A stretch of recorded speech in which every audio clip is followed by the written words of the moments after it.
Sustain 267. And it's time for Sustain 267 with our lovely climate activist as well as our founder and host of Sustain 267. Welcome to Wired. Well, welcome back to Wired. Good morning, Lerato, and good morning to your listeners.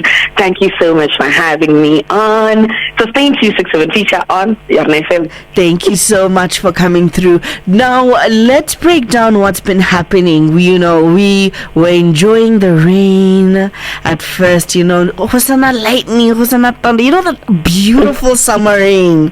Yes. And then it kept going on. Then it was okay. We're grateful for the rain, but would like some sunshine. Kante no vera bit like a flood. Honna maragaraga ke tsaran bana tsarang he huita hore, and unfortunately it really displaced us so badly.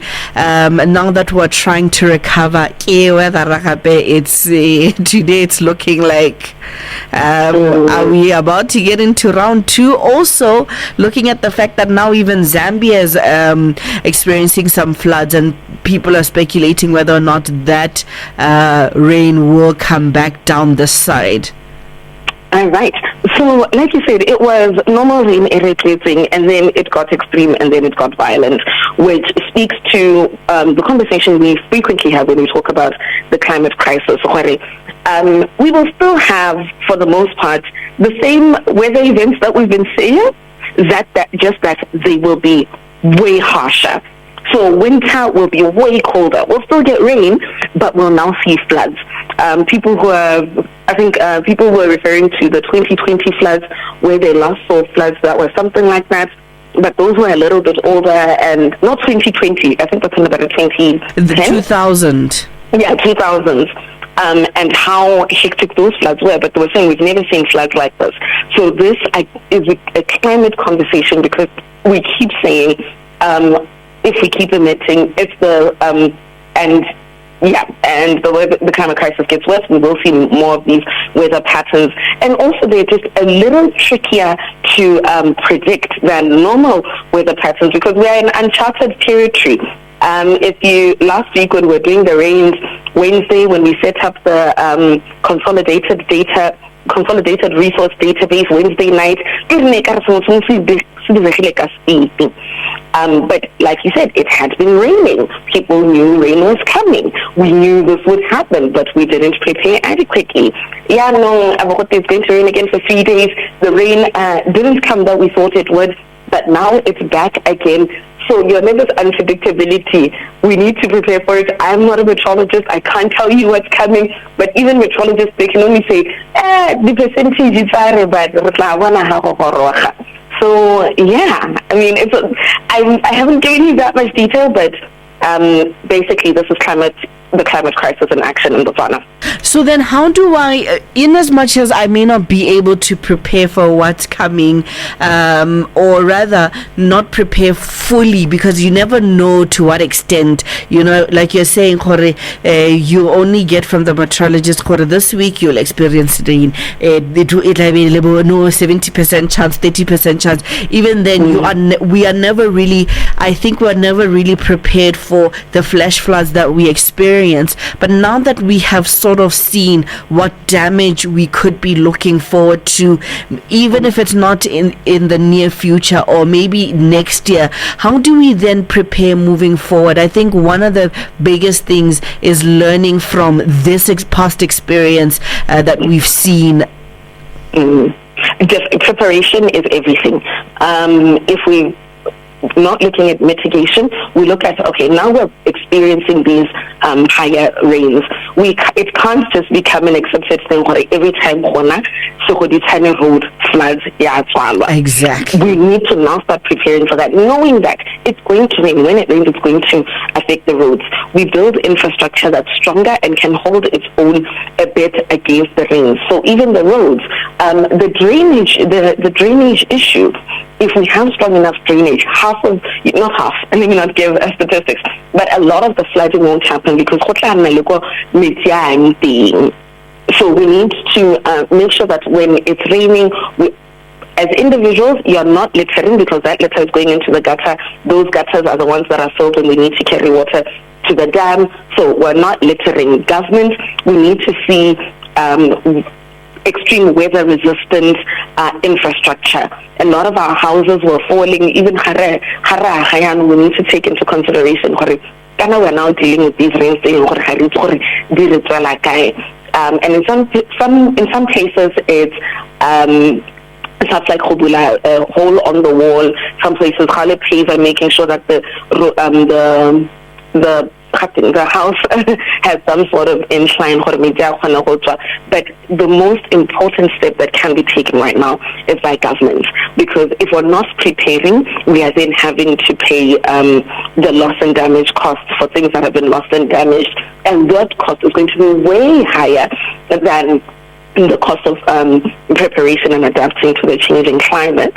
And that money that we end up spending on trying to recover things that we could have prepared for is money that could have been used for education, is money that could have been used to pay teachers, is money that could have been paid for so many other things. And then another thing we need to look at improving in preparing is how we get information to people. Meteorology is doing their job by saying, guys, this much percent. But we also need that gap filled. Okay, how meteorology say what's exactly? How be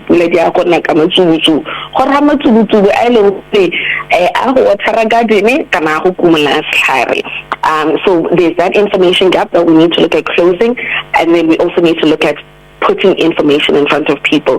So resources like the consolidated floods database, we're going to be looking at how do we take that a step further so that should we get floods again, should we have another extreme weather event, it's best prepared to help people with the information they need. HCC in Palape and they should now construct big culverts, not the small ones which can sway the water to the rivers. What are your thoughts on that one? Agreed. So we need to fix infrastructure. I mean, obviously we'll need the engineers to come in and tell us okay, this big one can work because the small one, but that is adapting our infrastructure to make sure that we're not getting hit as hard by these floods and extreme weather events. If you think how much damage was done by water, if it had gone down the path that it had to go past, not that there wouldn't have been any damage, but so much more of it could have been saved a bit. So I agree with the person who texted. Shout out to you, HCC and Palape. Lastly, call to action. I'm assuming you're saying government needs to look at updating our infrastructure, but what about me as an individual now looking forward? I've been having conversations with different people.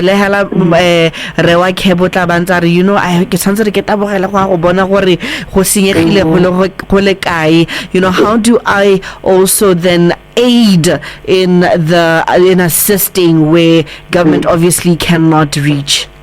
Yes. So we know that as Botswana, we're proactive. We're not sitting ducks. The very first one that every one of us can do, no matter how old or young you are, stop littering. Do not litter. That litter goes into the culverts. The culverts become blocked, and then the water is also stagnant. So stop littering. The second thing is, especially for farmers, let's look at climate smart agriculture. I know have now raised the point here where their chickens are so that they're not as wet all the time. Climate smart agriculture is not just about all these fancy tech stuff. It's just giving some thought to if we have extreme rains, if we have extreme heat, how can I protect my animals? And doing it before it's necessary, because if you're doing it in response, then you're doing it. So in this time where it looks like the rains are slowing down and the heat is not yet extreme, the cold hasn't settled in yet, this is the time to start to prepare with your animals. Other things, share information as it comes in to help people prepare. Ask the people last year we must vote. ask the person that you voted for, la go ira yang ka di-floods, even if the 2025 are almost over, the next ones demand that they do something to prepare. Honorable Sogoko has been very active on Facebook. Comment on there and say, it's great that we've now addressed these recent ones, but speak to the people you have voted for, who are serving, who are responsible, who you put responsible for your communities, and make sure that they are preparing for the climate crisis. Because if we don't prepare for the climate crisis, we're going to have to prepare money for loss and damage costs. But we must give him a hand though. Hey, definitely. Shout out to him.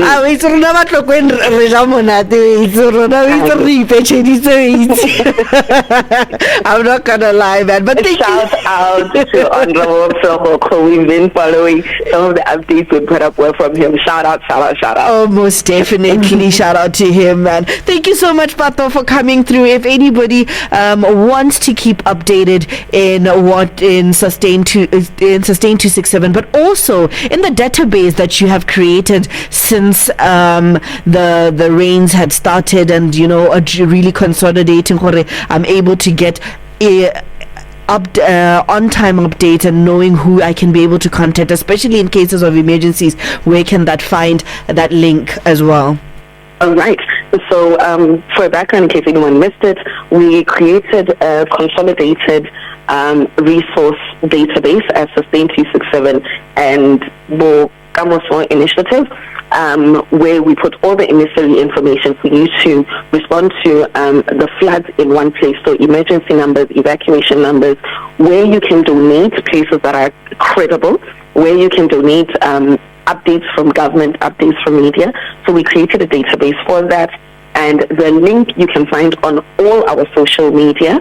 So that's at Sustain 267 on Facebook, on Instagram, on Twitter, on LinkedIn, on YouTube. All of that, we are present on them. We are giving highlights and when they come up of the most important information. We've got that database. The link is on our social media.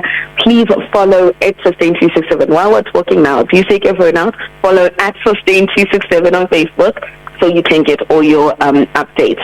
Yeah. Thank you so much, Pato, for coming through. I know you'll be back again next week, Wednesday.